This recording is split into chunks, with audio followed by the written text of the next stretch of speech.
Boa noite a todos, sejam bem-vindos a mais uma transmissão da Segunda Igreja Presbiteriana de Jundiaí.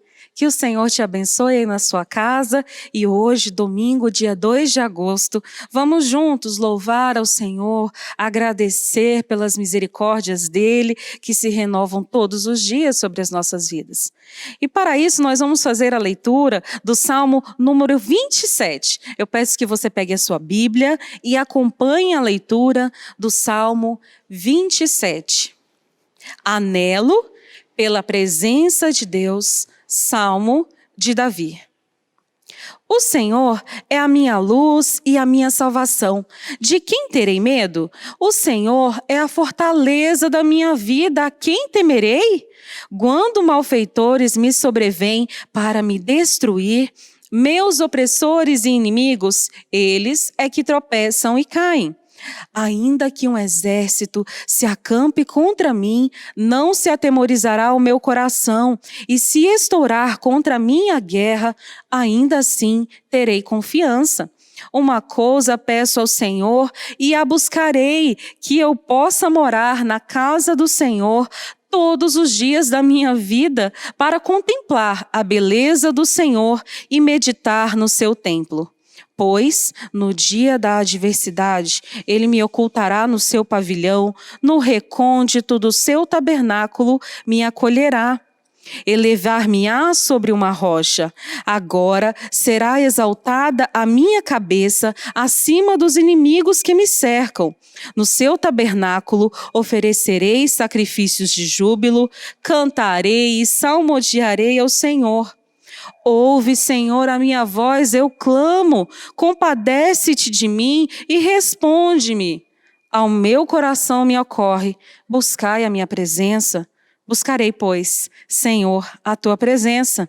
Não me escondas, Senhor, a tua face, não rejeites com ira o teu servo. Tu és o meu auxílio, não me recuses nem me desampares, ó Deus da minha salvação. Porque se meu pai e minha mãe me desampararem, o Senhor me acolherá. Ensina-me, Senhor, o teu caminho e guia-me por vereda plana por causa dos que me espreitam. Não me deixes à vontade dos meus adversários, pois contra mim se levantam falsas testemunhas e os que só respiram crueldade. Eu creio que verei a bondade do Senhor na terra dos viventes. Espera pelo Senhor, tem bom ânimo e fortifique-se o teu coração. Espera, pois, pelo Senhor. Amém. E nessa convicção de que o Senhor é bom, de que nós vamos ver a bondade do Senhor, nós vamos afirmar isso cantando o hino de número 32, que diz o Deus fiel. Cantemos com alegria no nosso coração.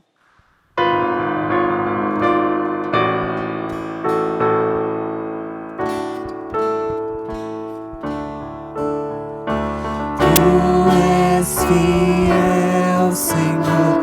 Ó Pai Celeste, teus filhos sabem que não falharás. Nunca mudaste, tu nunca faltaste. Tal como eras, tu sempre serás. Tu és fiel, Senhor. Tu és fiel, Senhor. Dia após dia, com bênção sem fim. Tua mercê nos sustenta, nos guarda. Tu és fiel, Senhor. Fiel assim. Flores e frutos, montanhas e mares, sol, lua, estrelas brilhando no céu. Tudo criaste na terra, nos ares, para louvar-te, Senhor.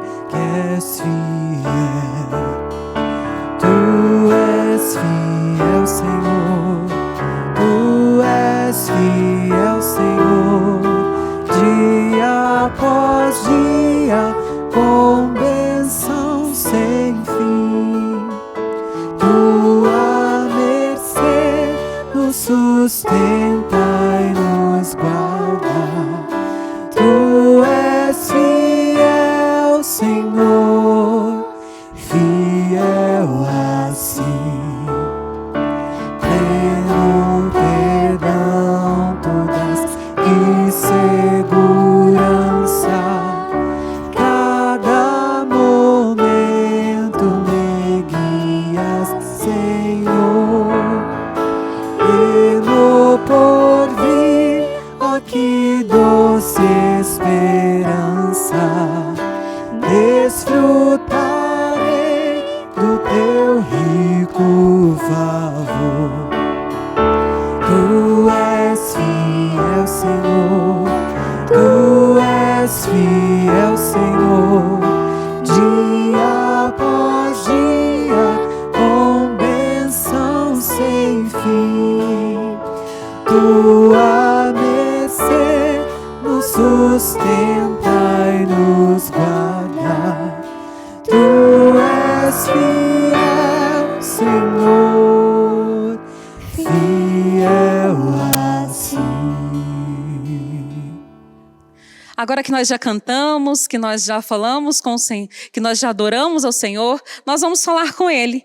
Nós vamos orar, nós vamos falar com o nosso Deus. Abaixa a sua cabeça, fecha os seus olhos e vamos falar com Deus. Pai querido, muito obrigado, Senhor, porque o Senhor nos ama, o Senhor é bom, o Senhor nos salvou e o Senhor tem um propósito para a nossa vida. E o propósito é de adorarmos ao Senhor, de fazermos da nossa vida um eterno louvor, que nós possamos, Deus, sempre, Pai, honrar o Teu nome, com a nossa vida, com o que fazemos dentro de casa, com o que fazemos fora de casa. Ó Pai, e obrigada pela fidelidade do Senhor. Fala, Senhor, conosco. Ouve, Senhor, a nossa oração e acalma o nosso coração, Pai. Obrigada por esse momento em que estamos juntos, mesmo cada um na sua casa. Obrigada, Deus, pela igreja, que é maior do que o templo. Obrigada, Pai, pelo teu amor. Essa é a nossa oração, em nome de Jesus. Amém. Agora nós vamos ouvir a palavra do Senhor. Prepare o seu coração, se acalme, preste atenção. E que o Senhor possa falar conosco, que nós possamos nos refletir e nos atentar para aquilo que o Senhor quer das nossas vidas. Nós vamos ouvir a palavra com o reverendo Thales, que o Senhor te abençoe. Eu quero compartilhar com você, nessa oportunidade, as lições que podemos aprender com o Salmo 103. Então, por gentileza, abra sua Bíblia no Antigo Testamento, no livro dos Salmos, vamos ler todo o Salmo 103. A palavra de Deus diz o seguinte, nesse salmo que é atribuído à tradição de Davi. Salmo 103. Bendize, ó minha alma, ao Senhor, e tudo que há em mim bendiga ao seu santo nome. Bendize, ó minha alma, ao Senhor, e não te esqueças de nenhum só de seus benefícios. Ele é quem perdoa todas as tuas iniquidades, quem sara todas as tuas feridas, quem da cova redime a tua vida e te coroa de graça e misericórdia, quem farta de bens a tua velhice, de sorte que a tua mocidade se renova como a da águia. O Senhor faz justiça e julga a todos os oprimidos. Manifestou os seus caminhos a Moisés e os seus feitos aos filhos de Israel.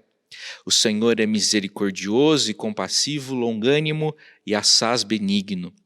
Não repreende perpetuamente, nem conserva para sempre a sua ira. Não nos trata segundo os nossos pecados, nem nos retribui consoante as nossas iniquidades. Pois quanto o céu se alteia acima da terra, assim é grande a sua misericórdia para com os que o temem. Quanto dista o Oriente do Ocidente, assim afasta de nós as nossas transgressões. Como um pai se compadece de seus filhos, assim o Senhor se compadece dos que o temem, pois ele conhece a nossa estrutura e sabe que somos pó.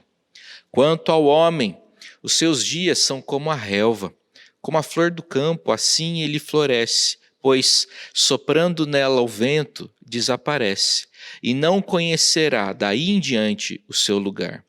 Mas a misericórdia do Senhor é de eternidade a eternidade sobre os que o temem, e a sua justiça sobre os filhos dos filhos, para com os que guardam a sua aliança e para com os que se lembram dos seus preceitos e os cumprem. Nos céus estabeleceu o Senhor o seu trono, o seu reino domina sobre tudo. Bendizei ao Senhor todos os seus anjos, valorosos em poder, que executais as suas ordens e lhe obedeceis a palavra. Bendizei ao Senhor todos os seus exércitos, vós, ministros seus, que fazeis a sua vontade. Bendizei ao Senhor, vós, todas as suas obras em todos os lugares do seu domínio. Bendize, ó minha alma, ao Senhor. Amém. Quando nos aproximamos dos Salmos, é importante considerarmos algumas coisas a fim de compreendermos bem a mensagem desse Salmo. Quero chamar a sua atenção para duas verdades. A primeira delas é a verdade de que os Salmos são poesias. A poesia não é uma linguagem trivial, mas linguagem de celebração, linguagem de festa. A poesia surge justamente em momentos e ocasiões que saem do cotidiano, que saem do normal.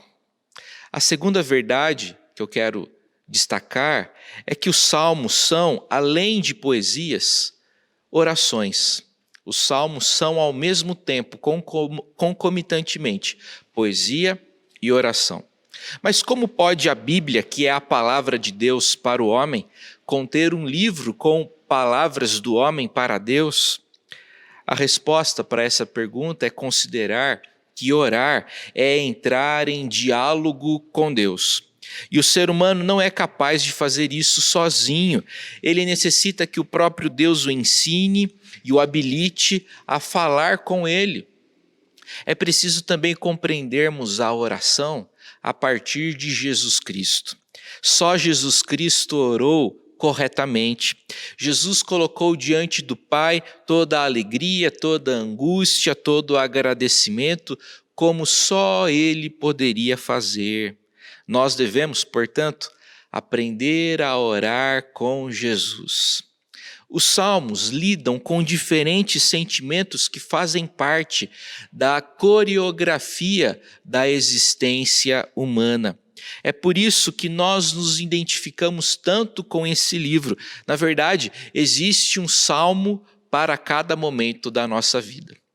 O Salmo 103 pertence ao quarto livro dos Salmos. Os Salmos foram divididos em 5 grandes livros. O quarto livro compreende os Salmos 90 a 106. Esses salmos enfatizam o louvor a Deus por diferentes motivos. Curiosamente, o Salmo 103 não apresenta nenhum pedido, dedicando-se exclusivamente ao louvor de Deus. Aprendemos com o Salmo 103 que o repertório da oração não pode se limitar aos pedidos, às súplicas, às petições.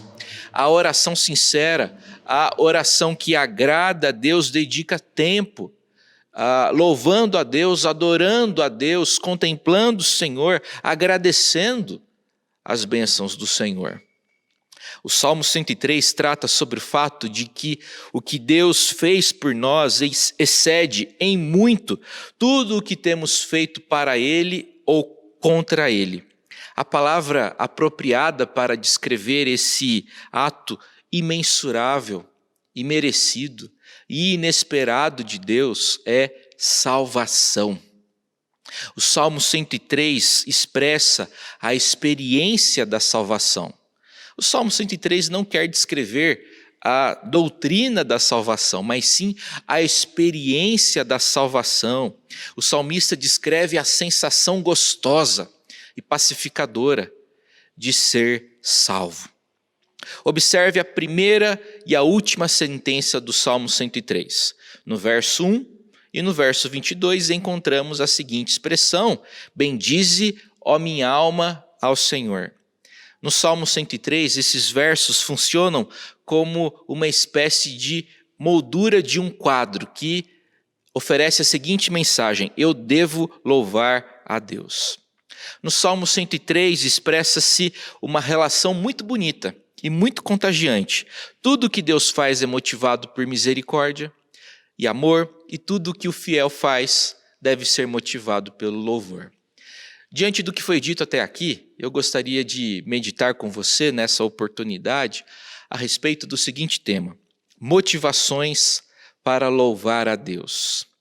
Em primeiro lugar, a primeira motivação: tenho motivos para ser grato.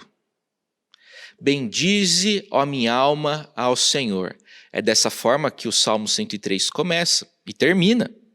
Bendizer significa adorar a Deus expressando amor e gratidão por tudo que Ele é e por tudo que Ele faz por nós.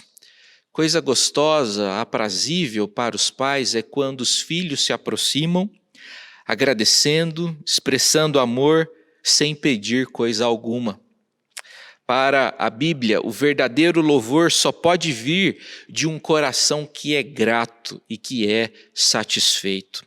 A expressão "e tudo que há em mim bendiga o seu santo nome" aponta para a verdade de que o louvor verdadeiro é holístico, ele é largo, ele é completo. O louvor na vida do fiel não pode se limitar a períodos litúrgicos, a momento de culto. Toda a vida deve ser vivida para a glória de Deus. Convivência familiar, entretenimento, estudo, lazer, enfim, tudo deve ser feito para a glória de Deus. O apóstolo Paulo compreendeu bem essa verdade quando recomendou em 1 Coríntios capítulo 10, verso 31, aquilo que os protestantes geralmente conhecem muito bem. Portanto, quer comais, quer bebais, ou façais outra coisa qualquer, fazei tudo para a glória de Deus.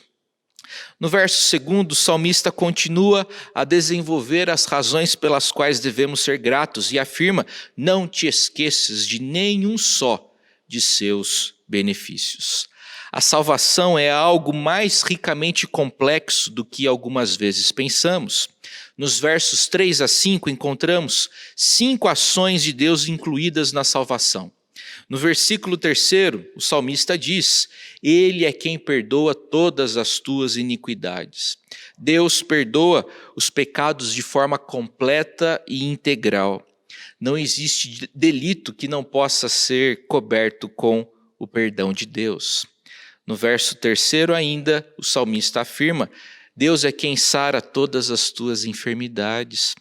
Deus tem poder para curar todas as enfermidades, quer as enfermidades do corpo, quer as enfermidades do coração, de acordo com a sua vontade. No verso 4, o salmista afirma: quem da cova redime a tua vida. Essa declaração descreve Deus salvando alguém prestes a cair num buraco, num precipício. Deus é quem sustenta e preserva a vida do crente. No verso 4, o salmista declara: é Deus quem te coroa de graça e misericórdia. Deus concede graça, favor imerecido e misericórdia ao fiel. No 5º verso, o salmista declara: é Deus quem farta de bens a tua velhice, de sorte que a sua mocidade se renova como a da águia. Deus pode suprir todas as necessidades e anseios espirituais do nosso coração. São bênçãos demais, não é mesmo? E não devemos nos esquecer de nenhum desses benefícios. Infelizmente, vamos convir, a insatisfação parece ter melhor memória do que a gratidão. Mas não deve ser assim com o crente. Precisamos aprender o contentamento com o suprimento das nossas necessidades, não apenas dos nossos desejos. Deixa eu explicar isso melhor. Uma coisa é ter fome. Outra coisa bem diferente é a vontade de matar a fome com pizza de lombinho com cheddar. Porque a pizza é um desejo da alma e não do corpo. A fome é do corpo, o lombinho com cheddar é da alma. Ter sede é uma coisa, querer matar a sede com o suco de uva integral que vem lá do Rio Grande do Sul é outra coisa. Uma coisa é precisar ir de um lugar para outro. É diferente quando queremos fazer isso com um carro com câmbio automático e ar condicionado. Isso é desejo da alma. Precisamos ser gratos. E você, assim como eu, nós temos motivos para sermos gratos. Segunda lição que eu quero dividir com você nessa ocasião. Tenho motivos para me sentir perdoado. Aprendemos isso considerando os versos 6 a 12 do Salmo 103. O verso 6 introduz uma nova ideia dentro do Salmo. É a ideia de que Deus é justo. Sendo justo, Deus exige retidão do seu povo. Só que o seu povo não é nem um pouco justo. O povo que não deve se esquecer de nenhum só dos benefícios de Deus, conforme a orientação do verso 2, muitas vezes é ingrato, e a prova disso é a experiência que envolve Moisés e os filhos de Israel, que é mencionada no verso 7. Nenhuma história supera o êxodo do Egito como registro de indignidade humana. De um lado temos o Deus gracioso, de outro, o povo que se esquece dos seus benefícios. Admito que para mim ler o Pentateuco, especialmente os relatos da saída do Egito, da peregrinação no deserto e da conquista da terra prometida, às vezes para mim essa atividade é dura, é árdua, não porque a leitura seja desinteressante, mas porque repetidas vezes eu me vejo ali. Eu me vejo ali, naqueles relatos que mostram um povo que deveria ser grato e que insiste na ingratidão. Quantas vezes não encontramos no Pentateuco o povo de Deus se unindo contra Moisés e dizendo: era melhor a gente ter ficado no Egito. A insatisfação parece ser o refrão, o estribilho desses livros. Nós, infelizmente, nos identificamos com isso e muitas vezes nos vemos nesses relatos. Também optamos muitas vezes pela insatisfação e pelo descontentamento. Contudo, Deus não nos trata segundo os nossos pecados, nem nos devolve consoante as nossas faltas, como indica o verso 10. O seu rancor e a sua ira não duram para sempre, como indica o verso 9. E é aí que a poesia, é aí que o Salmo 103 fica mais bonito e agradável e saboroso para nós. Veja só o verso 11 e 12. Pois quanto o céu se alteia acima da terra, assim é grande a sua misericórdia para com os que o temem. Quanto dista o oriente do ocidente, assim afasta de nós as nossas transgressões. Deus me ama, apesar de mim. Deus te ama, apesar de você. Deus nos ama, apesar de nós. Seu amor e seu perdão cobrem todos os nossos pecados e delitos. O Salmo 103 me faz recordar o início do capítulo 2 da epístola de Paulo endereçada aos Efésios. Nos 3 primeiros versos de Efésios 2, Paulo diz que o homem sem Deus encontra-se morto em seus delitos e pecados. Esse homem morto espiritualmente vive segundo o curso desse mundo e anda segundo as inclinações da carne. Enfim, esse homem é filho da ira. E esse é o retrato que Paulo dá da pessoa não convertida. Essa pessoa faz parte de uma revolta, de uma rebelião, de um motim contra Deus. E é aí que nós encontramos o verso 4, que se inicia com uma bonita conjunção adversativa. Mas Deus, sendo rico em misericórdia por causa do grande amor com que nos amou, e estando nós mortos em nossos delitos, nos deu vida juntamente com Cristo. Pela graça sois salvos. Deus tem um problema com cada um de nós porque nós não nos enquadramos no seu padrão de perfeição. A Bíblia afirma que todos pecaram e carecem da glória de Deus. Pecado é errar o alvo. Pecado é falta de conformidade com a lei de Deus e qualquer transgressão dessa lei. Deus, em seu amor, ofereceu um substituto para sofrer o castigo por nós. Foi um homem que trouxe o pecado, portanto, um homem teve que superar o pecado e a morte. Ninguém na terra poderia fazer esse trabalho. Então, Deus, o Filho, veio à terra para se tornar um homem. Jesus viveu uma vida perfeita e sem pecado. Ele viveu por nós. Apesar de ser completamente santo e inocente, Jesus permitiu que o prendessem, o julgassem, o castigassem e o crucificassem.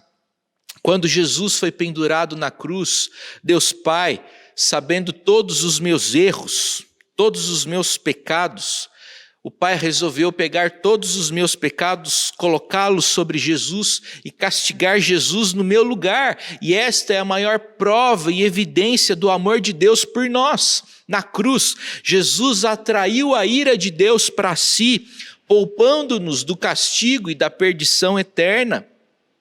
Porém, Jesus não foi vencido pela morte. A morte perde o seu poder onde não há pecado. Jesus ressuscitou no terceiro dia. E quando nós cremos em Jesus, nesse Jesus que reivindicou para si os nossos pecados, quando cremos em Jesus, temos condições de reivindicarmos para nós a justiça dele. Deus chama as pessoas para crerem nas más e nas boas notícias. Más notícias da nossa condição e boas notícias do que Jesus Cristo fez para a nossa redenção. Portanto, você tem motivos para se sentir perdoado. Essa é a segunda lição. A penúltima lição que eu quero compartilhar com você, a terceira lição, tenho motivos para me sentir amado. Aprendemos isso quando consideramos os versos 13 a 18 do Salmo 103. Além de termos motivos suficientes para nos sentirmos perdoados, temos motivos para nos sentirmos amados. Veja o verso 13. Como um pai se compadece de seus filhos, assim o Senhor se compadece dos que o temem. Deus é Pai. O Novo Testamento afirma que Deus é o nosso Pai. Um pai conhece muito bem seu filho. Conhece suas habilidades, virtudes, competências. Porém, o pai também conhece os defeitos e fragilidades do filho. Deus conhece a nossa estrutura e sabe que viemos do pó e que tornaremos ao pó. E esse infinito Deus que conhece seus filhos tem misericórdia de nós.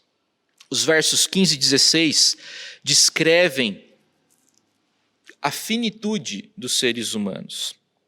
Quanto ao homem, os seus dias são como a relva, como a flor do campo, assim ele floresce. Pois soprando nela o vento desaparece, não conhecerá daí em diante o seu lugar. Eu tenho grande consideração pela vida e obra do reverendo Antônio Gouveia Mendonça. Ele foi um pastor da Igreja Presbiteriana Independente do Brasil, notável teólogo e destacado cientista da religião. Sua contribuição é notável, principalmente no campo da história do protestantismo no Brasil. No ano de 2002, ele fez um discurso na Universidade Metodista, pois estava saindo dali, estava saindo da docência depois de muitos anos lecionando naquela escola.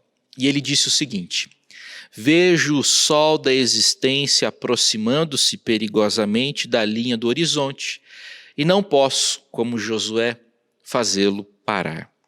Ele vai inexoravelmente pôr-se, caminho na direção oposta ao tempo e por isso ele se encurta. Os dias do homem, afirma o salmista, são como a relva, como um gramado, como uma erva rasteira que cobre um terreno hoje e amanhã não mais.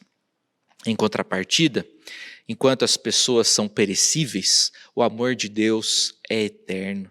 Olha, veja só os versos 17 e 18, mas o amor de Yahvé existe desde sempre e para sempre existirá por aqueles que o temem. Sua justiça é para os filhos dos filhos, para os que observam sua aliança e se lembram de cumprir suas ordens. O amor de Deus por nós é eterno e nos conduz seguros para a eternidade com Ele mesmo. Apesar das incertezas e instabilidades da vida, a palavra de Deus nos assegura a certeza do amor de Deus manifestado na pessoa e obra de Jesus. Quero chamar a sua atenção e lembrá-lo de João capítulo 13. Em João 13, lemos que Jesus, tendo amado os seus, amou-os até ao fim. Jesus não desiste da gente. Jesus, quando ama, ama até o fim. Jesus não desiste de nós, jamais fará isso. Deus nos ama e provou o seu amor, porque Cristo morreu por nós, sendo nós ainda pecadores. É o que lemos em Romanos capítulo 5. Temos motivos para nos sentirmos perdoados. E aí vem a quarta e última lição dessa noite. Tenho motivos para compartilhar a minha fé. Versos 19 a 22. O Salmo 103 possui uma característica muito curiosa. Ele começa no singular, mas avança para o plural. O salmista começa sozinho, mas depois vai chamando gente para compor um grande coral para louvar a Deus. Não apenas o salmista deve louvar a Deus, ele quer que os anjos também louvem a Deus. Verso 20. Não apenas ele e os anjos, o salmista quer que todos os exércitos louvem a Deus. Verso 21. No verso 22, o salmista não está contente com ele, com os anjos e com os exércitos louvando a Deus. Ele afirma que todas as obras em todos os lugares do domínio do Senhor devem louvar a Deus. A impressão que tenho é que o salmista vai chamando gente, vai chamando cada vez mais gente para compor um grande coral para louvar a Deus. A pergunta é a seguinte: quem você gostaria de chamar para compor esse grande coral para louvar a Deus? No Antigo Testamento, a experiência do povo de Israel com Deus não era exclusiva, mas sim exemplar. Dessa forma, Israel assume a função de mediador, ou seja, de um povo que conduz outros povos ao encontro transformador com o Deus Santo. Tal como André, que levou seu irmão Pedro para se encontrar com Jesus, nós devemos conduzir outros para o encontro com Cristo, pois Ele é o caminho, a verdade e a vida. Aqui eu gostaria de dividir com você uma afirmação do teólogo e missiólogo Leslie Newbing. No cerne da missão está simplesmente o desejo de estar com Deus e dar-lhe o serviço da nossa vida. No cerne da missão estão ação de graças e louvor. Distorcemos as coisas quando fazemos da missão uma iniciativa nossa na qual podemos nos justificar pelas nossas boas obras. Missão é uma doxologia prática. Esse é o seu segredo mais profundo, seu propósito é de que Deus seja glorificado. Quem você gostaria de chamar para estar nesse bonito coral? Certamente você conhece pessoas que ainda não têm uma experiência com Jesus. É tempo de compartilharmos as boas novas de Jesus. É tempo de falarmos de Jesus e de orarmos pela conversão dessas pessoas. A igreja nunca pode se esquecer de que seu principal propósito é glorificar a Deus e tornar Cristo conhecido de todos. Que o Senhor te fortaleça poderosamente. Você tem motivos para ser grato. Você tem motivos para se sentir perdoado, para se sentir amado. E você tem motivos para compartilhar a sua fé. Que o Senhor te fortaleça. Que o Senhor te abençoe. Nós vamos agora, depois de ouvir a palavra do Senhor, que agradável é saber que o Senhor, que as misericórdias dele se renovam e de que nós temos muitos motivos para agradecer. Às vezes, nos momentos difíceis da vida, temos dificuldade de ver a bondade do Senhor. Mas nós precisamos exercitar essa qualidade de ver aquilo que é bom.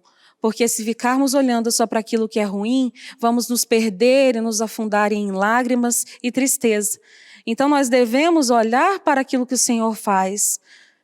E convenhamos, Deus mais nos dá alegrias do que tristezas. Nós temos alegria no Senhor. O Senhor é bom. Vamos confiar. E para isso nós vamos cantar agora o cântico Deus, somente Deus. Ah, só Ele pode nos abençoar. Cantemos.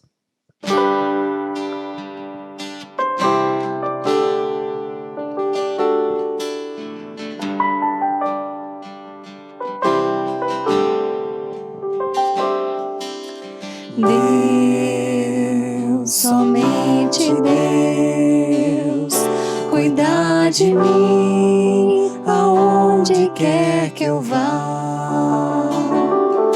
Ele sabe o que vai no fundo do meu ser. Sim, Deus, somente Deus. Deus, somente Deus, pode alegrar todo o meu viver. Se em caminhos maus eu andar, Ele sempre ajudará, me guiando com amor. Deus, o grande Rei, me ama mesmo sendo pecador. Eu quero então cantar e dar o meu louvor a Deus,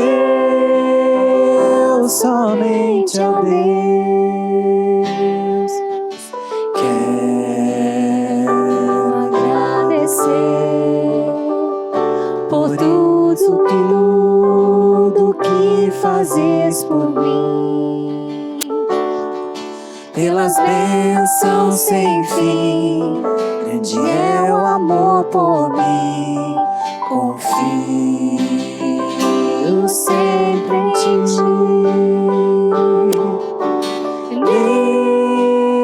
Deus, o grande Rei, me ama mesmo sendo pecador. Eu quero então cantar e dar o meu louvor a Deus, somente a Deus. Deus, o grande Rei, me ama mesmo sendo pecador.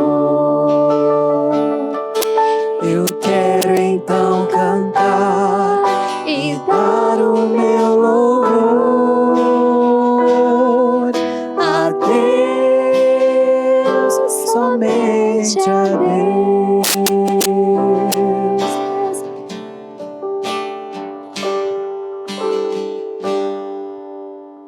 Vamos orar? Nós entoamos um culto ao Senhor e nós vamos falar de novo com Ele, encerrando o culto dessa noite. Feche os seus olhos.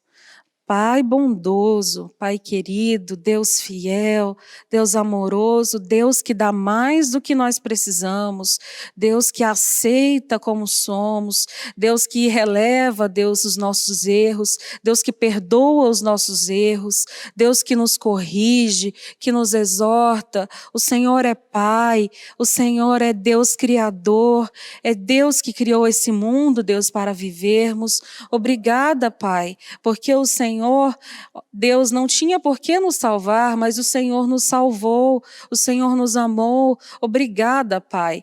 Nos ajude, Deus, a sempre lembrarmos das coisas que o Senhor tem feito na nossa vida.